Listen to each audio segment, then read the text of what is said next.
നമ്മൾ എയർപോർട്ടിൽ എത്തിക്കഴിഞ്ഞാൽ നിർബന്ധമായിട്ടും അറിഞ്ഞിരിക്കേണ്ട ഏറ്റവും പ്രധാനപ്പെട്ട കാര്യങ്ങളാണ് ഈ വീഡിയോയിൽ പറയുന്നത്. അതും പ്രത്യേകിച്ച് ആദ്യത്തെ ഡൊമസ്റ്റിക് യാത്രയാണെങ്കിൽ കേട്ടോ.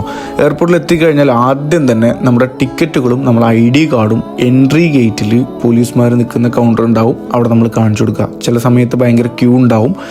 അപ്പോൾ നമ്മൾ ചെയ്യേണ്ടത് ഡൊമസ്റ്റിക് യാത്രകൾക്കാണെങ്കിലും മിനിമം ഒരു 2 മണിക്കൂർ മുന്നെങ്കിലും നമ്മൾ എയർപോർട്ടിൽ എത്തിച്ചേരാൻ ശ്രമിക്കുക. ഓക്കെ, എയർപോർട്ടിൽ എത്തിയതിന് ശേഷം ആദ്യം തന്നെ നമ്മുടെ ഫ്ലൈറ്റ് ഏത് കമ്പനിയുടേതാണെന്നുള്ളത് നമ്മൾ ഉറപ്പ് വരുത്തുക. എന്നിട്ട് അതിൻ്റെ കൗണ്ടർ എവിടെയാണെന്നുള്ളത് അത് അന്വേഷിച്ചിട്ട് നേരെ അവിടേക്ക് പോവുക.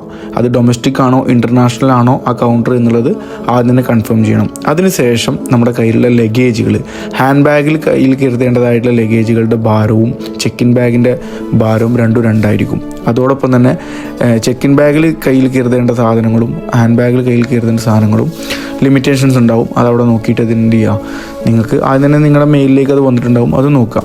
അതിനുശേഷം നമ്മുടെ ബാഗേജുകൾ സബ്മിറ്റ് ചെയ്തതിന് ശേഷം നേരെ ബോർഡിംഗ് പാസ് നമുക്ക് കിട്ടും. ബോർഡിംഗ് പാസ് വാങ്ങുന്നു. പിന്നെ നമ്മൾ ബോർഡിംഗ് പാസിൽ അതിൽ എഴുതിയിട്ടുണ്ടാവും നമ്മൾ ഏത് ഗേറ്റിലാണ് ഏത് നമ്മുടെ ചെക്ക് ഇൻ എന്നുള്ളത്. അവിടേക്ക് പോവുക. എന്നിട്ട് നേരെ ഫ്ലൈറ്റ് കയറിയിട്ട് നേരെ നിങ്ങളുടെ ഡെസ്റ്റിനേഷനിലേക്ക് പോവുക.